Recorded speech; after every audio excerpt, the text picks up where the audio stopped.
नमस्ते। काना अपनी आंख न देखे, दूसरे को पल पल निहारे। यही हाल भाजपा का है। दिल्ली में भाजपा ये कहकर सत्ता में आई है कि केजरीवाल ने शीश महल बनवा लिया है, इसीलिए आप हमको वोट दीजिए, हम जनता के लिए जान दे देंगे। लेकिन हुआ क्या? हुआ बिल्कुल इसके उल्टा। दिल्ली की जनता के साथ जामुन पर बैठे बंदर और मगरमच्छ वाली कहानी हो गई।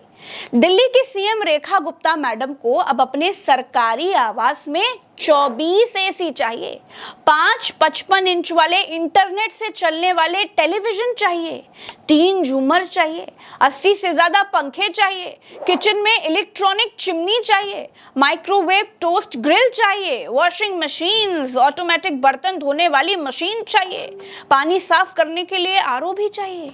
सिर्फ इतना ही नहीं दोस्तों, आगे सुनते जाइए। भाई, भाजपा की सीधी साधी सरल मुख्यमंत्री जी एक बंगले में थोड़ी न रह पाएंगी। उनको रहने के लिए दो बंगले लगेंगे। 2 बंगलों को आपस में जोड़ा जाएगा। एक में मैडम जी खुद रहेंगी, दूसरे में मैडम जी के नौकर चाकर रहेंगे और ऑफिस बनाया जाएगा।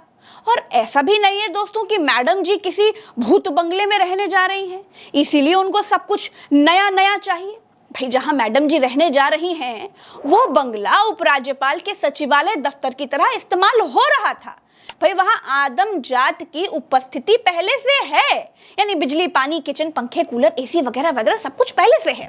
लेकिन मैडम को ब्रांड न्यू चाहिए। पुराने में मैडम जी एडजस्ट नहीं कर पाएंगी। सुख सुविधाओं से दूर रहने वाली भाजपा की मुख्यमंत्री को 24 एसी चाहिए। क्यों भाई?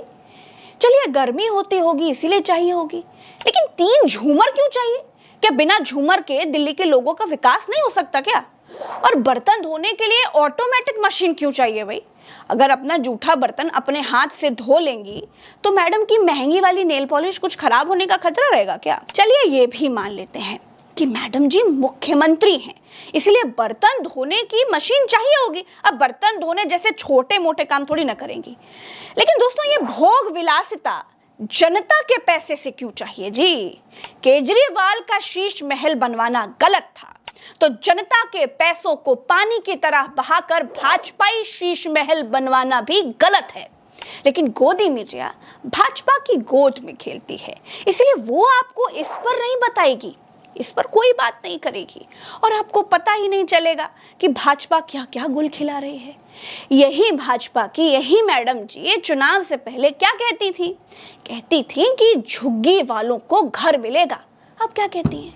अब यही मैडम कहती हैं कि झुग्गी में रहने को किसने कहा था? झुग्गी में जब तक व्यक्ति को पक्का मकान नहीं मिल जाता वो वहीं रहेगा और उसके लिए हम बेहतर सुविधाएं देंगे। किसने कहा है कि रेलवे लाइन पे जाके बसो? बिल्कुल रेलवे से सटा करके। यदि उसमें डीडीए या रेलवे एक्शन लेती है तो सरकार कुछ नहीं कर सकती। इसी भाजपा को केजरीवाल की शीश महल वाली राजनीति पसंद नहीं थी। अब इसी भाजपा को अपनी मुख्यमंत्री के लिए लाखों की भोग विलास वाली चीजें चाहिए। ऐसी ही राजनीति के लिए किसी ने खूब कहा है, लगे जो तुक्का तो शायद तीर हो जाए, फटे जो दूध तो शायद पनीर हो जाए, चोर उचक्कों को ना देखा करो हिकारत से, क्या पता कल कौन वजीर हो जाए। वादा करके मुकरना, जनता को धोखा देना भाजपा की पुरानी आदत है। मैडम को छोड़ करके प्रधानमंत्री की बातें याद करेंगे तो आपको पूरी क्रोनोलॉजी समझ में आ जाएगी कि भाजपा वोट लेने के लिए झूठ ही बोलती है। भाजपा जिस चीज का सबसे ज्यादा विरोध करती है, सत्ता में आते ही सबसे पहले वो ही काम करती है। यकीन नहीं होता तो कुछ उदाहरण दे देती हूं दोस्तों। भाजपा ने भ्रष्टाचार का विरोध किया, लेकिन सरकार में आते ही इलेक्टोरल बॉन्ड ला करके घूस को लीगल कर लिया। आधार कार्ड का विरोध किया, फिर सारी जगहों पर आधार को कंपलसरी कर दिया। नरेगा का विरोध किया, आज तक नरेगा का विकल्प खोज नहीं पाए। महंगाई का विरोध किया, लेकिन सत्ता में आते ही अनाज तक पर टैक्स लगा दिया। पेट्रोल डीजल सस्ता करने की बात कही थी, लेकिन क्या हुआ? सब कुछ आपके सामने है। काले धन का विरोध किया, लेकिन भाजपा सरकार में स्विस बैंकों में पैसा दिन दुना रात चौगुना बढ़ रहा है। धन्ना सेठों का विरोध किया, आज भाजपा के ही 2 धन्ना सेठ सबसे सगे बने हुए हैं।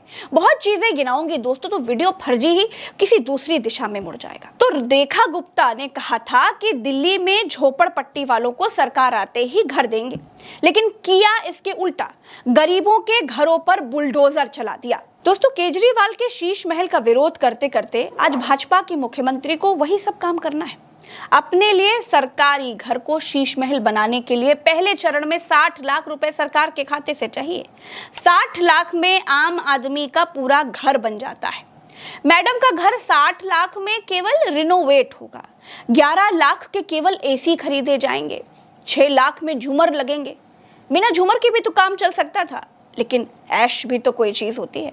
जो मजा कहाँ 6 लाख के झूमर में हो, वो कहाँ 60 रुपए के CFL में मिलेगा। दोस्तों, रेखा गुप्ता के नए सरकारी बंगले यानी बंगला नंबर 1 जो राज निवास मार्ग पर पड़ता है, जल्द ही इसको शीश महल में तब्दील करने का काम शुरू ही हो जाएगा। बंगला नंबर 1 एक टाइप 7 आवास है जिसमें 4 bedroom, drawing room, visitors hall, नौकरों के लिए कमरा है।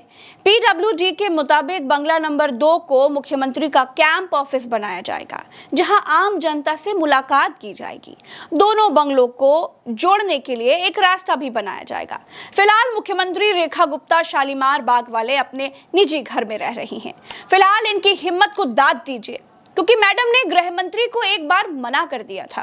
भाई, अपनी पार्टी के नेता को मीटिंग के लिए मना करने के लिए भी हिम्मत चाहिए होती है। फिलहाल के लिए इस वीडियो में इतना ही। आशा करते हैं कि आपको इस वीडियो से बहुत सारी जानकारियां मिली होंगी। चैनल को सब्सक्राइब करते जाइएगा, वीडियो को शेयर कीजिएगा। नमस्कार।